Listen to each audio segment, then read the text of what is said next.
మీకు తెలుసు చాలా కాలం సచివాలయం లేదు.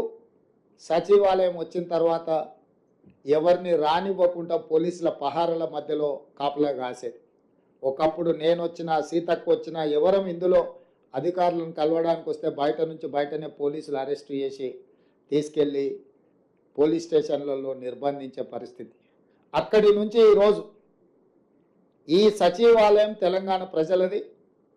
మీలాంటి వాళ్ళందరూ ఇందులోకి రావచ్చు, ఇది మనది అని ఒక నమ్మకం కలిగించడానికి ప్రత్యేకంగా సచివాలయంలోనే ఈ కార్యక్రమాన్ని ఏర్పాటు చేద్దామని ఉప ముఖ్యమంత్రి గారు సూచన చేయడం, మేము ఆమోదించి మిమ్మల్ని అందరినీ కూడా ఇక్కడికి ఆహ్వానించడం జరిగింది. ఈరోజు నా సూచన ఒకటే, మీ అన్నగా మీరు ప్రిలిమ్స్ క్లియర్ చేయడమే కాదు మెయిన్స్ క్లియర్ చేసి ఇంటర్వ్యూలలో కూడా సెలెక్ట్ అయ్యి తెలంగాణ ప్రతిష్ట పెంచాలి. ఈరోజు బీహార్, రాజస్థాన్ ఇతర రాష్ట్రాల నుంచి అత్యధికంగా ఐఏఎస్లు, ఐపీఎస్లు, ఐఆర్ఎస్లు, ఐఎఫ్ఎస్లు ఇతర అధికారులుగా ఎంపికై వాళ్ళు ఈ దేశ సేవలో కానీ అత్యధికంగా భాగస్వాములు తీసుకుంటున్నారు. మరి అన్ని రకాలుగా ముందంజలో ఉన్న తెలంగాణ రాష్ట్రం నుంచి మనం ఎందుకు రాణించకూడదు, మన పిల్లలు ఎందుకు ఎంపిక కాకూడదు అన్న ఆలోచనతోటి మన వాళ్ళను, మన కుటుంబ సభ్యులను ప్రోత్సహించడానికి ఈరోజు ఈ కార్యక్రమాన్ని తీసుకున్నాం. మీకు సంపూర్ణంగా విశ్వాసం కల్పిస్తున్నది రాష్ట్ర ప్రభుత్వం. ఈ ప్రభుత్వం మీది, మీకు అండగా నిలబడుతుంది. మీరు ఏమాత్రం ఆలోచన చేయకుండా పరిపరి విధాలుగా మీరు ఆలోచన చేయాల్సిన అవసరం లేదు. పరీక్షల మీదనే దృష్టి పెట్టండి, రాణించండి, ఎంపిక అవ్వండి. తద్వారా మీ తల్లిదండ్రులకు, మీ గ్రామానికి, మన రాష్ట్రానికి ఒక గౌరవం పెరుగుతుంది. ఆ విధంగా మీరు ముందుకు వెళ్ళాలని తెలియజేస్తూ, అదేవిధంగా బట్టి విక్రమార్క గారు కొన్ని అంశాలను ప్రస్తావించారు. యంగ్ ఇండియా స్కిల్స్ యూనివర్సిటీ గురించి. ఈరోజు తెలంగాణలో విద్య సర్టిఫికెట్ కోర్సులకు మాత్రమే పరిమితం అవుతున్నది. నేను చాలామంది ఇంజనీరింగ్ గ్రాడ్యుయేట్స్తో నేను ఇంటరాక్ట్ అవుతున్నా, మాట్లాడుతున్నా. ఇంజనీరింగ్ సర్టిఫికెట్ తీసుకొని బయటకు వస్తున్నారు, కానీ వాళ్ళ యొక్క నైపుణ్యం ఆ స్థాయిలో లేకపోవడం వల్ల నిరుద్యోగ సమస్య పట్టి పీడిస్తుంది. ఇంకొక పక్కన పరిశ్రమలకు సంబంధించిన వ్యక్తులు, పరిశ్రమలు నెలకొల్పిన వాళ్ళు వస్తున్నారు. మాకు హ్యూమన్ రిసోర్స్ తగ్గిపోయింది, మా దగ్గర నియామకాలు చేపట్టాలంటే అసలు ఎవరు రావడం లేదు అని వాళ్ళు వస్తున్నారు. సో మేము మంత్రివర్గ సహచరులతోని ఆలోచన చేసినాం. ఒక పక్కన పరిశ్రమలకు సంబంధించిన యజమానులు నైపుణ్యం ఉన్న మాకు యువత దొరకడం లేదు అని చెప్తున్నారు. ఇంకొక పక్కన సర్టిఫికెట్లు, డిగ్రీ పట్టాలు పుచ్చుకొని యువత బయటకు వచ్చి మాకు ఉద్యోగ అవకాశాలు రావడం లేదు అని వాళ్ళు మాట్లాడుతారు. వీళ్ళిద్దరి మధ్యలో ఒక అంతరం ఉంది, ఒక గ్యాప్ ఉంది. ఆ గ్యాప్ ఏంటంటే సర్టిఫికెట్ తీసుకొని బయటకు వచ్చే వాళ్లకు వృత్తి నైపుణ్యం లేకపోవడం వల్ల, చదువుకు తగ్గ అనుభవం, చదువుకు తగ్గ శిక్షణ లేకపోవడం వల్ల ఉద్యోగ ఉపాధి అవకాశాలు వాళ్ళు కోల్పోతున్నారు. అందుకే అన్ని రకాలుగా ఆలోచన చేసి ఈరోజు యంగ్ ఇండియా స్కిల్స్ యూనివర్సిటీని ఒక ఐఎస్బి, ఒక IIIT మోడల్లో ఎవరికైతే చైతన్యం ఉన్నదో, ఎవరైతే శిక్షణ పొందాలనుకుంటున్నారో, ఎలాంటి రాజకీయ ఒత్తిడులు లేకుండా వాళ్ళకున్న నైపుణ్యాన్ని దృష్టిలో పెట్టుకొని వాళ్ళకు అవకాశాలు కల్పించాలి అని ఈ యంగ్ ఇండియా స్కిల్స్ యూనివర్సిటీని మనం ప్రారంభించుకున్నాం. దీన్ని పూర్తిగా ప్రభుత్వ అజమాయిషీలో ఉంటే అధికార దుర్వినియోగం జరిగే అవకాశం ఉందని చర్చలు జరగడం, సిలబస్ కూడా ఎప్పటికప్పుడు మార్చుకోవాల్సిన అవసరం ఉంది. కాబట్టి ఆ సిలబస్ను నిర్ణయించాలంటే కూడా ప్రభుత్వంలో ఆలస్యం జరుగుతుందని కొంతమంది విఘ్నులు సూచన చేయడంతో కంప్లీట్గా ఇండస్ట్రీ డ్రివెన్ యూనివర్సిటీగా మనం ఈరోజు నిర్ణయం తీసుకున్నాం. దీంట్లో Mahindra group of companies chairperson Anand మహీంద్రాని ఈ యూనివర్సిటీకి చైర్పర్సన్గా మనం ఈరోజు వారిని రిక్వెస్ట్ చేయడం జరిగింది. తెలంగాణ రాష్ట్ర ప్రభుత్వం నుంచి ఈరోజు మహీంద్రా యూనివర్సిటీని ఎవరైతే నడుపుతున్నారో వాళ్ళని యంగ్ ఇండియా స్కిల్ యూనివర్సిటీకి చైర్పర్సన్గా మనం రిక్వెస్ట్ చేస్తే వారు ఆమోదించారు. ఈరోజు IIIT చైర్పర్సన్గా పనిచేసిన శ్రీనిరాజును కో చైర్పర్సన్గా పెట్టినాం. వివిధ పరిశ్రమలు, రెడ్డి ల్యాబ్స్ కావచ్చు, SBI బ్యాంక్ కావచ్చు, అదానీ గ్రూప్ కావచ్చు, ఇతర కీలకమైన పరిశ్రమలకు సంబంధించిన వ్యక్తులందరినీ కూడా ఇందులో బోర్డ్ ఆఫ్ డైరెక్టర్స్గా మనం నియమించడం జరిగింది. ఇందులో ప్రధానంగా నిధుల సేకరణ నుంచి శిక్షణ ఇచ్చే వరకు కంప్లీట్గా ఈ బోర్డే పర్యవేక్షిస్తుంది. ప్రభుత్వం కేవలం ఫెసిలిటేటర్ మాత్రమే. అందుకే ముచ్చర్లలో నిర్మించబోయే 4th సిటీలో 60 ఎకరాల భూమిని దాన్ని నిర్మించడానికి అవసరమైన కోట్ల రూపాయల నిధులను రాష్ట్ర ప్రభుత్వం మంజూరు చేసింది. ఈ అకాడమిక్ ఇయర్ వృధా కాకూడదని ఈ సంవత్సరం 2000 మందికి శిక్షణ ఇవ్వాలని ఎస్కి ఇంజనీరింగ్ అకాడమీలో ఈ సంవత్సరం 2000 మందిని ఎంపిక చేసి శిక్షణ ఇవ్వమని ఆదేశాలు ఇవ్వడమే కాకుండా నెక్స్ట్ ఇయర్ నుంచి ప్రతి సంవత్సరం 20,000 మంది స్టూడెంట్స్ను ఈ యంగ్ ఇండియా యూనివర్సిటీలో ఎంపిక చేస్తున్నాం. సర్టిఫికెట్ కోర్సులు ఉంటాయి, డిప్లొమా కోర్సులు ఉంటాయి, డిగ్రీ కోర్సులు ఉంటాయి.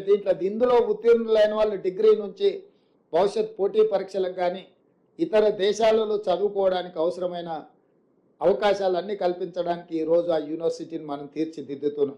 ఇదే కాకుండా నిన్నగాక మొన్న జరిగిన ఒలింపిక్స్లో మన దేశం యొక్క పర్ఫార్మెన్స్ ఆశించిన స్థాయిలో కానీ ప్రజలు ఊహించిన స్థాయిలో కానీ లేదు. చిన్న చిన్న దేశాలు చాలా మెడల్స్ తెచ్చుకున్నారు. కానీ 140 కోట్ల జనాభా ఉన్న ఈ దేశానికి ఒలింపిక్స్లో ఒక రకంగా అవమానం జరిగినట్టే. దీన్ని దృష్టిలో పెట్టుకొని మొన్న నేను విదేశీ పర్యటనలో భాగంగానే సౌత్ కొరియాకి వెళ్ళిన. అక్కడ sports university, south Korean sports యూనివర్సిటీకి నేను అక్కడికి వెళ్ళిన. సౌత్ కొరియాకు 32 పథకాలు వస్తే ఒక చిన్న దేశంలో 16 పథకాలు నేను వెళ్ళిన యూనివర్సిటీకి వచ్చినాయి. అందులో ఒక అమ్మాయికి 3 గోల్డ్ మెడల్స్ వచ్చినాయి ఒలింపిక్స్లో. ఒకే అమ్మాయి 3 గోల్డ్ మెడల్స్ కొట్టింది. అంటే శిక్షణ ఇవ్వడం ద్వారా, నైపుణ్యాన్ని రాబట్టడం ద్వారా ఒలింపిక్స్లో కూడా రాణించిన ఆ దేశం మన దేశానికి, మన యువతకు ఆదర్శంగా తీసుకోవాలి. అందుకే సౌత్ కొరియన్ యూనివర్సిటీతో మాట్లాడి యంగ్ ఇండియా స్పోర్ట్స్ యూనివర్సిటీని కూడా వచ్చే అకాడమిక్ ఇయర్ నుంచి మన స్పోర్ట్స్ యూనివర్సిటీని దేశంలో, మన రాష్ట్రంలో ప్రత్యేకంగా నెలకొల్పుతున్నాము.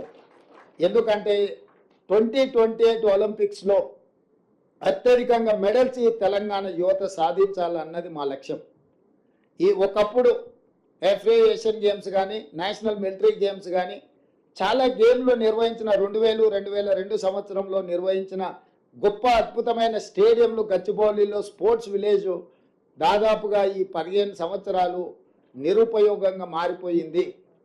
వీటన్నిటిని కూడా తిరిగి ఉపయోగంలోకి తీసుకురావాలి. వీటన్నిటిని కూడా తెలంగాణ యువతకు శిక్షణ ఇవ్వడం ద్వారా స్పోర్ట్స్ యూనివర్సిటీని ఒక ఏర్పాటు చేసి తెలంగాణ యువతకు క్రీడల పట్ల ఆసక్తిని కల్పించడమే కాకుండా తెలంగాణ యువతకి అద్భుతమైన శిక్షణను ఇవ్వడం ద్వారా ఒలింపిక్స్లో ఈ దేశానికే తలమానికంగా తెలంగాణ యువతను మార్చాలని ఈ ప్రభుత్వం నిర్ణయం తీసుకున్నది.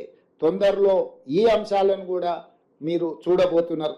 అదేవిధంగా ఇంతకుముందే బట్టి విక్రమార్క గారు చెప్పినారు, SC ST BC minority residential schools ప్రారంభించడం గత ప్రభుత్వం చెప్పింది. కానీ పోల్ట్రీ ఫార్మ్స్లలో కోళ్ళ కంటే కూడా అధ్వానంగా ఇవాళ ఆ పిల్లలను ఆ వాటిలలో ప్రైవేటు రెంటల్ బిల్డింగ్లో పెట్టారు. ఎలాంటి మౌలిక వసతులు లేవు. 200-300 మంది విద్యార్థులు ఉంటే 2 బాత్రూమ్లు కూడా ఉండడం లేదు. వీటన్నిటిని దృష్టిలో పెట్టుకొని పిల్లలందరూ ఎవరు? మన వాళ్ళు. మన పిల్లలకు మనం ఇవ్వవలసిన మౌలిక వసతులు ఇవ్వకపోతే వాళ్ళ భవిష్యత్తు మీద ప్రభావం చూపిస్తుంది.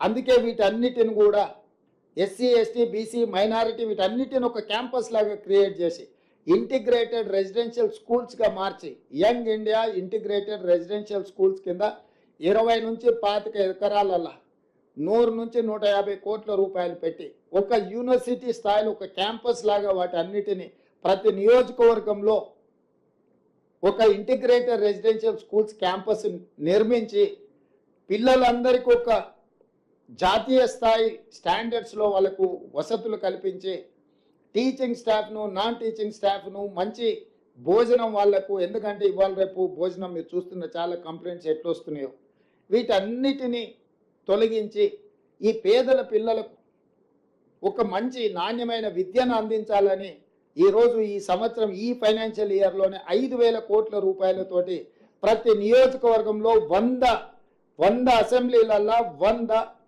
యంగ్ ఇండియా ఇంటిగ్రేటెడ్ రెసిడెన్షియల్ స్కూల్స్ని 20 నుంచి 25 ఎకరాలల్లా కట్టాలని ఒక లక్ష్యంతో గర్వంగా ఇప్పుడు చాలామంది ఆక్స్ఫర్డ్ యూనివర్సిటీలో చదువుకున్నాం, స్టాన్ఫర్డ్లో చదువుకున్నాం, లేకపోతే ఉస్మానియా యూనివర్సిటీలో చదువుకున్నామని వాళ్ళు చదువుకున్న యూనివర్సిటీల గురించి గొప్పగా చెప్పుకుంటారు. ఈరోజు రేపు భవిష్యత్తులో మన పిల్లలు మేము యంగ్ ఇండియా రెసిడెన్షియల్ స్కూల్లో చదువుకొని వచ్చినాము అని గర్వంగా చెప్పుకునే విధంగా వాళ్ళకు మౌలిక వసతులు ఏర్పాటు చేయడమే కాకుండా వాళ్లకు మంచి విద్యా బోధన చెయ్యాలన్నది మా ప్రభుత్వం యొక్క లక్ష్యము. ఆ దిశగా కూడా ప్రభుత్వం అడుగులేస్తుంది. ఇదే కాకుండా యూనివర్సిటీలలో టీచింగ్ వైస్ ఛాన్సలర్స్ కావచ్చు, టీచింగ్ స్టాఫ్ కావచ్చు, నాన్ టీచింగ్ స్టాఫ్ కావచ్చు, దాదాపుగా తెలంగాణలో ఉన్న యూనివర్సిటీలను అన్నిటిని కూడా గత ప్రభుత్వం నిర్వీర్యం చేసింది. పూర్తిగా విద్యను ప్రైవేటైజ్ చేసే విధంగా వీటిని నిర్వీర్యం చేసి ఎవరు చదువుకోవాలన్నా చదువు కొనుక్కోవాల్సిన పరిస్థితులు రాష్ట్ర ప్రభుత్వం గతంలో కల్పించింది. అందుకే తొందరలోనే 10-15 రోజుల్లోనే అన్ని యూనివర్సిటీలకు వైస్ ఛాన్సలర్ నియమించడమే కాకుండా మొత్తం ప్రొఫెసర్లు, అసోసియేట్ ప్రొఫెసర్లు, అసిస్టెంట్ ప్రొఫెసర్లు ఖాళీలు అన్నిటిని కూడా భర్తీ చేసి ఒక నాణ్యమైన విద్యను యూనివర్సిటీల పిల్లలకు అందుబాటులో తీసుకొచ్చి పోటీ పరీక్షలకు తయారు చేసే విధంగా విద్య మీద ఫోకస్ పెట్టాలని కూడా మన రాష్ట్ర ప్రభుత్వము ఇవన్నీ కార్యక్రమాలు చేపడుతుంది. ఇన్ని చేసినా అక్కడక్కడ గతంలో 10 సంవత్సరాలు ప్రభుత్వం పరీక్షలు పెట్టట్లేదు, ఉద్యోగ అవకాశాలు ఇవ్వడం లేదు, ఉద్యోగ నియామకాలు చేపట్టడం లేదని పిల్లలు ధర్నాలు దీక్షలు చేశారు. 10 సంవత్సరాలు అదే కోసం.